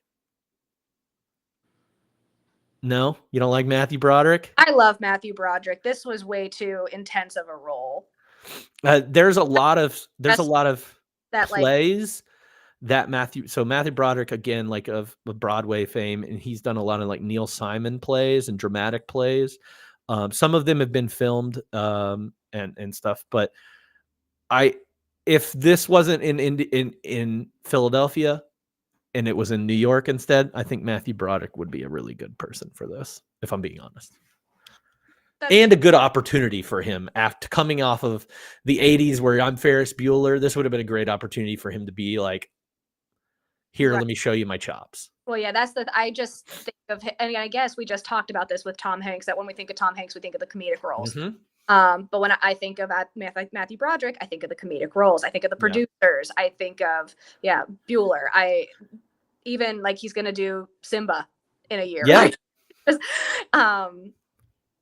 But to me, he is even I don't know. I don't disagree, but I'm also kind of like, it's almost too far out there for me to believe. But yeah, I get why you got there. Yeah. Okay. All right. 2023. So for Joe, I picked the two most obvious choices, which were Michael B. Jordan and John Boyega. Those weren't on my list. Oh, okay. Well, Michael B. Jordan, I guess, I don't know if it's out yet or if it was recently released. He was a lawyer in like a Christian movie recently. He's in the movie called Just Mercy. Oh yeah, I assumed it was a Christian movie. It's not a Christian movie. It's a really good book. Everybody should read but it. He's a lawyer in that movie, so that's what immediately I went to him. But I was like, I feel like Michael B. Jordan gets everything. So I thought, and then I thought of John Boyega because I thought that he, and I have no reason to believe this, but I thought he could pull off the homophobia. Okay, that's funny that you went that way because that's exactly why I was like, I think that some of the guys that I have listed would give that edge that I don't know. I mean, no, I think Michael B. Jordan is probably the perfect cast for it. But I said Daniel Kaluuya, who I've seen be a very bad guy and things. I think of him. That's good. Honestly, my favorite one for this though is Winston Duke, who is in Black Panther. He's not the bad guy in Black Panther. He's from the other like tribe or whatever. And he's also in the movie Us. He's like the main guy in Us. Movie. Love Winston Duke. Want to see Winston Duke in everything. So put him in there. I also said Ice Cube's son, O'Shea Jackson Jr. Let's get him in there. I think, and the only reason I picked O'Shea Jackson Jr. is because the whole like TV thing where he's like, hey, I'm the guy from TV handing out his card to everything. I got those vibes from O'Shea Jackson Jr. I really thought you were going to say Denzel's son like last week. No, I didn't do it. I did it on purpose this week, but yes, cast Kaluuya and everything. He could probably do Andy's role, honestly. Yes. All right. Who'd you cast for Andy? So I only came up with gay actors. Because that is one of, but Jonathan Bailey is I love Jonathan Bailey. Like you can put him in literally anything and I will watch it. What is he from? Bridgerton. Okay. And he is going to be Fiyero in Wicked. Okay. And I think, no offense, I think he is so handsome. So I'm like, not offensive to me. I'm like, he is very pretty. Put him in everything. Yeah.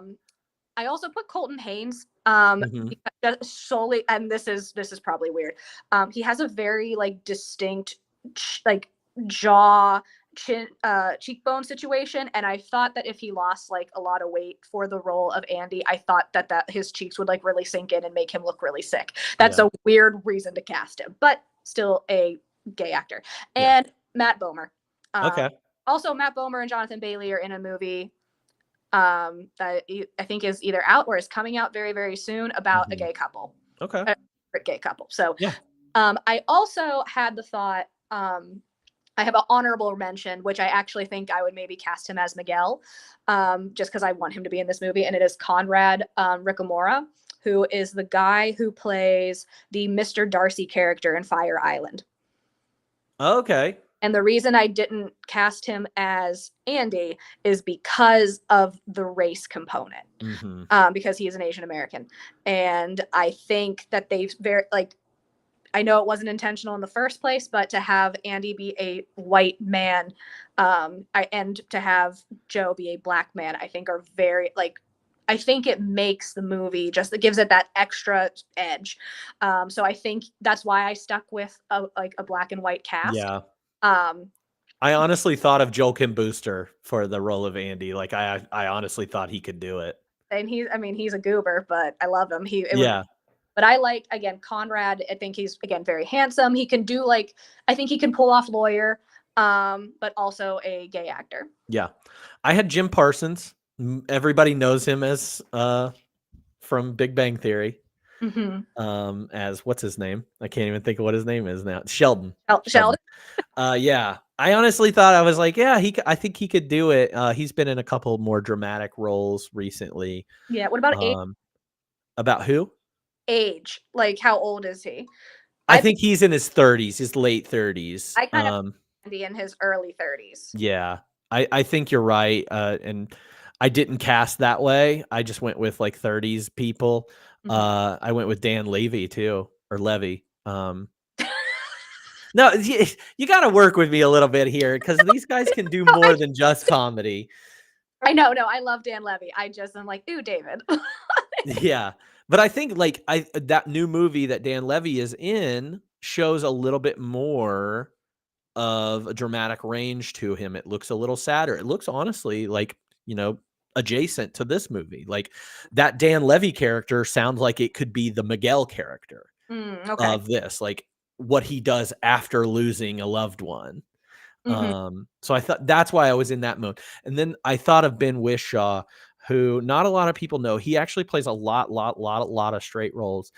He's Q in all of the new Bond movies. He was in that movie Women Talking, and the very crucial role of writing, like he was our person into that situation in Women Talking. Ben Whishaw is very great. Love him. He's in Paddington.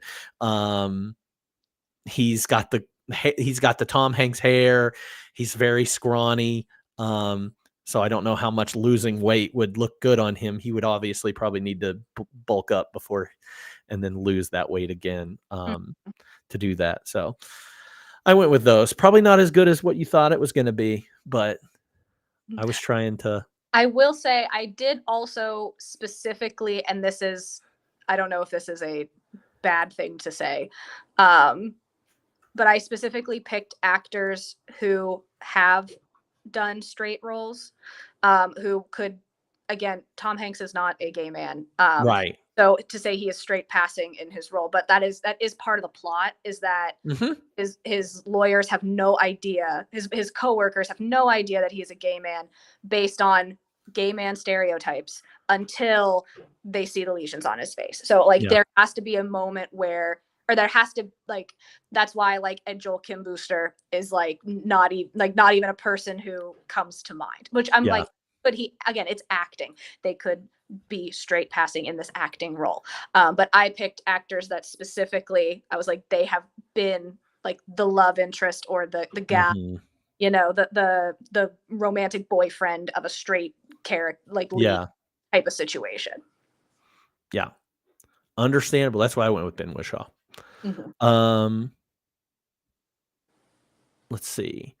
What else? Oh, okay. I did cast Miguel, but that was just because, again, I wanted to give some representation out there. So there's an actor. His name's Guillermo Diaz, who is a queer actor. He's probably best known for being on Scandal. He was also he's been in a ton of different movies, a lot of comedy stuff, but he always plays kind of a, I don't know. He always plays a bad guy in things, like a gangster or something. He was in Bros with that movie that came out from Billy Eichner last year, and everything. So he was in there as well, but give some representation out there. I specifically chose Guillermo Diaz as opposed to Guillermo from What We Do in the Shadows, because I was like, yeah, we can't go that, I've already cast a lot of funny people in this. I don't want to go too far. So, all right. Did you know? Let's do our fun facts. I know we've already covered a bunch of ground with some of these fun facts. I only have one. Okay. Because we've talked about a lot of them already. Yeah. So obviously Tom Hanks had to lose weight. He had to lose 30 pounds. Denzel actually had to gain weight for the role. And to do that, he would eat chocolate bars, and he would specifically eat chocolate bars in front of Tom Hanks to taunt and torment him as he was trying to drop 30 pounds. What a jerk. I think is very funny. What a jerk. Yeah. He was basically Tom Hanks is just like, F you, man. And Yeah. and Fun fact from Spencer, he shed tears. it was a Big tears. Yeah, definitely did too. Filmed in sequence. So we've only had a couple of these that happen where, filmed from the beginning of the script to the end of the script. That doesn't often happen, but cool.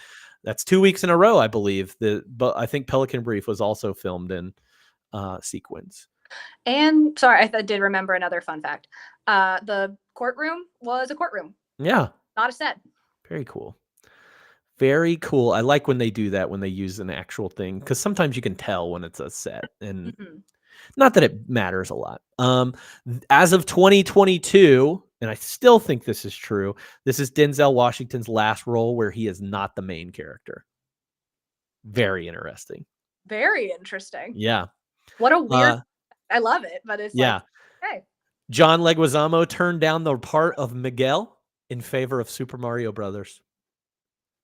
That's so funny because he would have done it, and he would have done I know he would have done a good job. He's in To Wong Fu. Wong Fu, and he does an excellent job in To Wong Fu as a drag queen.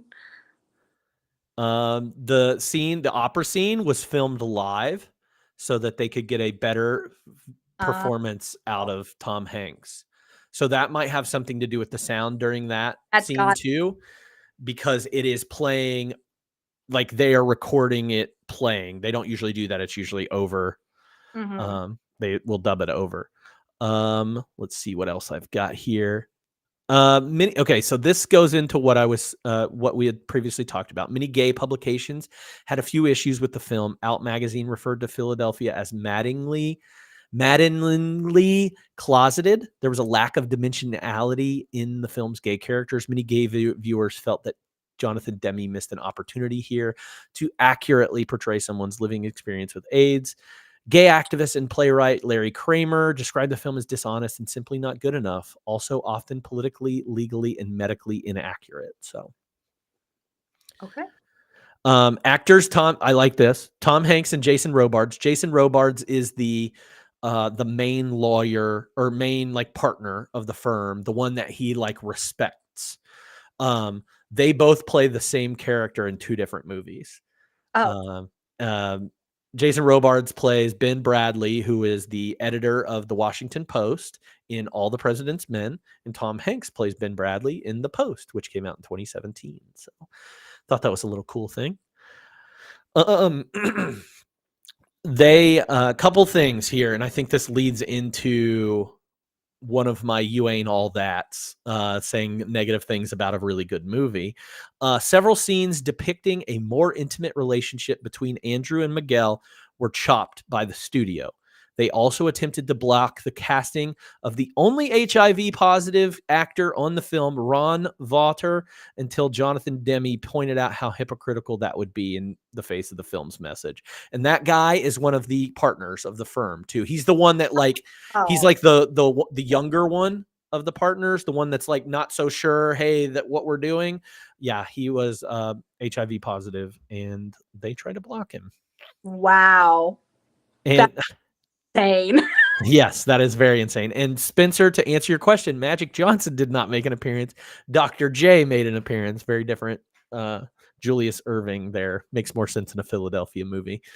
So that kind of goes into my saying negative things about the movie. I had a couple things. So lack of intimacy. And we talked about, like, yes, the camera does a lot of work for the intimacy in this movie, but Tom Hanks and Miguel never kiss. That was my only you ain't all that is Yeah. that no, I said Tom Hanks not being queer, like, which again, like you said, not a lot of out people at that time. Right. And That I was like, I need that's why I think maybe that's why I loved Antonio Banderas kissing his fingers at the hospital so much. But I was like, yeah, they never kiss, they embrace, they dance, but I'm like, there is such a lack of intimacy with someone who is your life partner. mhm, I was yeah. bummed that. Not that I'm like, like, and I am someone in movies where I'm like, kiss, but Yeah, that was my big thing. It was almost like watching Modern Family and never seeing the two gay characters have a relationship as a husband, like as husbands Yeah. together, like just not doing anything. And it's really, bugs me. Yeah. Now pump the brakes on my, wanting this representation out here kind of thing. It's 1993. This does not condone it. I am not saying that they were right during this thing, but if this if this movie opens doors or gives people a view of what gay culture is like, or what it's like to suffer from AIDS, or to be like, have any kind of exposure to this, I'm all for it. I Right. think people need to be handheld a Yeah. little bit, especially when you're talking about the greatest generation or the boomers, even a little bit of Gen X, like, need to be handheld into this new normal, as it's often, it has been called before. And so if this gets them in there, I'm all for it. Like, I think but it's for empathy. yeah, Like, I think it just allows for empathy. Like, especially again, we are two straight people who Mhm. do not have a queer experience. And talking about a queer movie. Yeah. But again, and we're both in favor of enjoying this movie. Yes, we can call out the qualms, but I'm like, yeah, I think this is a movie that I think, yeah, like you said, older generations can watch and feel something for Andy's character. Yeah. Understand that, hey, this is a human person. And you also, it's like, and again, you watch Denzel's character go through that exact thought process throughout this movie.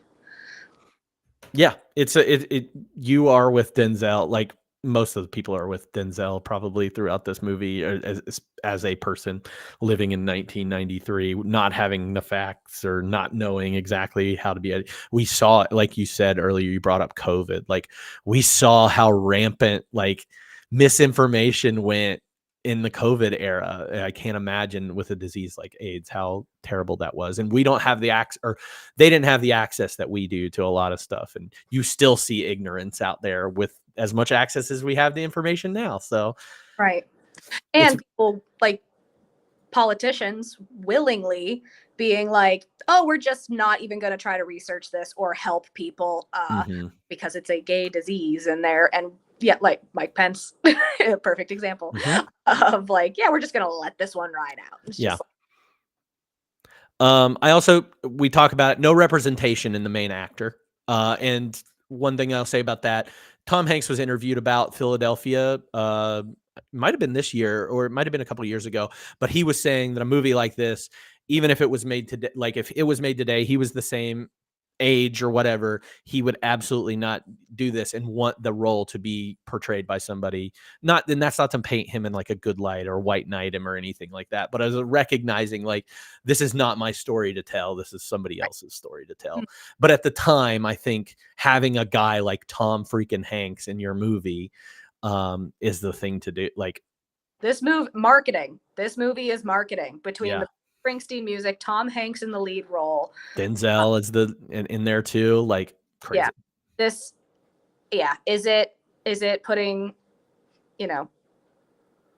is it putting gloves on the situation? 1000%. Yeah. If this is the way to get more people informed, I'm not mad about it. Yeah. Last thing I'll say about what I did not like. And again, these are very minor things that they couldn't do much with. Apparently there were a lot more scenes that showed the intimacy, and they just cut them out because that's the studio, and the studio wants to make money. That's all they care about. There were some lines that I did not like. I felt like, and I wrote this down, schmaltzy. There were some lines that felt very like on the nose and very TV.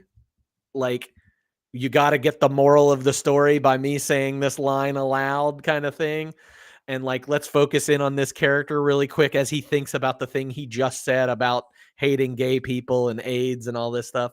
There were a couple of those, sometimes with the family, where it was like, we love that you're fighting for this thing, Andy. Like, it just felt very wooden and not real and not like something that somebody would actually say. Very few, but there were enough where I was like, yeah, we could work on that. Okay. I didn't pick up on any of that, but okay. Yeah. It gave me a little bit of like after school special vibes at times. This movie is acted the hell out of. So anything that you want to say? I'm sorry. No, I said my only you ain't all that was that the lack of intimacy, the lack of representation, the I needed more kissing, as I do That's what this world needs. Just some more kissing. Everybody just turn to whoever's next to you. Give them a big old fat kiss, please. Yes. That's what the world needs. All right. Like a fine wine and dish, if you could pair this movie with another for a double feature, what would you choose? Initially I was like, I'm pairing this with just laying down and crying for an hour. That's the movie I paired. Yeah. No, I picked two. The first one that came to mind, and I will admittedly, this is on my watch list, I have not seen the movie, is Milk. Again, just seeing a gay politicized movie. And another movie I picked that I have seen is Tick, Tick, Boom. Because it does portray the the AIDS crisis, and does involve queer characters, and that was of course specifically in New York City with a specific like person and group of people, but like again seeing how quickly somebody like it shows the disease as like as how quickly someone can turn for the worst, and but yeah, those were the two that I could think of that stuck out to me. Milk is I see the chat. Milk is a movie about Harvey Milk, who was the first openly gay mayor of San Francisco. Thank you. I was like, politician. Yeah. Yes, who had to endure quite a bit. And was he assassinated? Yes. Yeah, he was assassinated, which that's been on my list for a very long time, but I have not seen it yet. Yeah. My movie of choice, and this is the only one that I was like, I think those are excellent. Milk was on my short list of movies to pick. Rent was also something. Obviously, Tick, Tick, Boom is related. But Rent also very good about the AIDS crisis as well. But To Kill a Mockingbird, I thought would be an excellent choice to go with this. Okay. I get it. I that took me a second to like. Yeah. Wait, but okay. No, I think if you watched Tick Tick, or not, sorry, I read the chat. Tick, Tick, Boom. Tick, Tick, Boom is amazing. I do love that movie and think it was underrated, even though it did get quite a lot of acclaim. Andrew Garfield deserved an Oscar. Enough of that, though. To Kill a Mockingbird, I think you should watch that movie first and then watch Philadelphia, because then you're getting both experiences. I think the courtroom scenes in both movies are parallels. You see a white man defending a black man in that movie, and seeing a courtroom that it does not think that the other person is human based on their color of skin in To Kill a Mockingbird. To Kill a Mockingbird does not suck, and you are a wrong person for saying that. Incredible movie, incredible book. It often gets a little overrated because people talk about it so much, but there's a lot of depth to it. And that movie in particular is really good. Lawyer, client wise. And you see the outside characters. Changing around them based on the overall themes in that. So I think those are related. There's a documentary out there about the AIDS epidemic called How to Survive a Plague. That is very good. I think HBO did it. And then HBO has another one around the similar topic called The Normal Heart. That is I think it might have been a mini series. or maybe like a really, really long movie, also done by HBO. A lot of famous people in that: Jim Parsons, Mark Ruffalo, um, what's his face from uh, Mindhunter and Glee. Oh, shit. Jonathan Groff. Jonathan Groff, he's in it. I think Matt Bomer's in that movie as well. So a lot of representation talking about the AIDS crisis. Very good movie or show. I think it was like 3 long things. Anyway, those are mine. If you had to rewatch this movie, or if you had to give it a rewatchability rating, what would you give it? So I only gave it like a 2. Yeah. Like if someone came to me and was like, I really want to watch Philadelphia, do you want to watch it with me? And I'd be like, okay, but I am never probably going to seek this out on my own. Yeah. If I saw this on TV, I might stop, but I don't know how long I'd stay.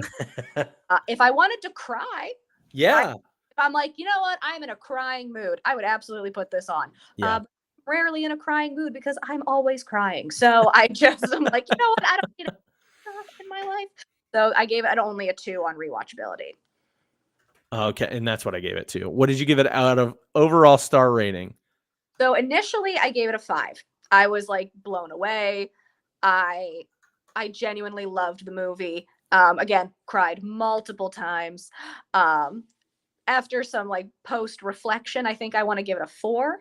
Mhm. Again, because when we think about those you ain't all that reasons, the lack of representation, the lack of queer characters, the lack of depth in queer characters, you actually go, okay, yeah, this was not was it the best for 1993? Probably. Was it the best from a 2023 lens? Probably not. Yeah. I did love it though. I genuinely loved it. I again, my initial rating, I like immediately after pressing end was a 5-star rating, but sorry. I took it, if I had to think about it again, I took it down to a 4. Yeah. I think I love a reactionary a reactionary grade to things. It's just those are good. I like those. So your 5 I don't think is unwarranted at all. I kind of love when we do that. And if something makes you feel something and it's very like in the moment, like yeah, hell yeah. Very in the moment. I was But just yeah. I was a mess. Yeah. It was just so good. I gave it a 4 for all the reasons that we said before. And I was crying too. I probably wasn't as big of mess, but you know, I was pretty messy. Not gonna lie. I did think it was great. Yeah. Okay. So we did it. We went through Philadelphia. It's only 2 hours. Not a big deal. Thank you, Alyssa, so much for watching this with me and working with the schedule and everything. We've got a short week this coming week. As in we've only got like 3 or 4 days before the next one that we're going to do on Sunday. But before we leave and after I've thanked you, has there been anything that you wanted to share with anybody that you've watched recently that's really, stood out to you and that you would recommend that people watch? I did watch The Shop Around the Corner this week, which is a movie from the 40s that You've Got Mail is based on. And if you like, that's a great double feature, would be The Shop Around the Corner and then You've Got Mail. Also a little kind of a Christmas movie, technically ish. Mhm. But I loved it. I thought that was great. I also saw It's a Wonderful Life and I didn't love it because I'd never seen that movie before. And I'm very deeply sorry about that. But yeah, both Jimmy Stewart, both movies from the 40s. That was what I watched Recently. yesterday. Both of those. Okay. Yeah. Oh, wow. Yeah. I didn't even think about that yesterday. Yeah. Of anything else that like stands out from since the last time I was on the pod? Yeah. Watched a couple movies myself. I was in Chattanooga visiting a friend and we watched a couple movies in theaters. One's Eileen, which is like a Hitchcock lesbian thriller, which was okay. It was good. I saw a talk recently that said that is the hottest that Anne Hathaway has ever been. She's pretty great. She smokes a cigarette really good in that movie. She smokes a cigarette really good in that movie. It was okay. There were parts of it I really enjoyed. It was kind of funny, end times. So like that dark comedy humor. So I like that. And then I watched Thanksgiving. And that was a slasher movie in the same vein as like a Scream or a Urban Legend. I'd seen it compared to, but with Thanksgiving vibes, and a lot of jokes in that movie, a lot of like crazy kills and stuff like that. But if you're a horror head, and not a whorehead, a horror head, I hate Spencer right now. We just talked. Good thing you weren't in here when we talked about like Schindler's List. Like, come on, man, read the room. Read the room. Anyway, thank you so much, Alyssa, for doing this with me. Next week or next Sunday, this Sunday, we're going to be doing Tombstone, the Western classic. It is streaming on Hulu. So I look forward to chatting with you all then, and hopefully seeing every single one of you and more. Tell your friends, bring them around. We've got some things that you can get involved in. If you're on if you're on Twitch, you can find there's a Discord channel there that I just started where we can talk about new movies together. Get your friends involved. It's a fun thing that we can all do. Again, thank you all so much. I'm going to go ahead and end stream, and you've been a wonderful crowd. So thanks.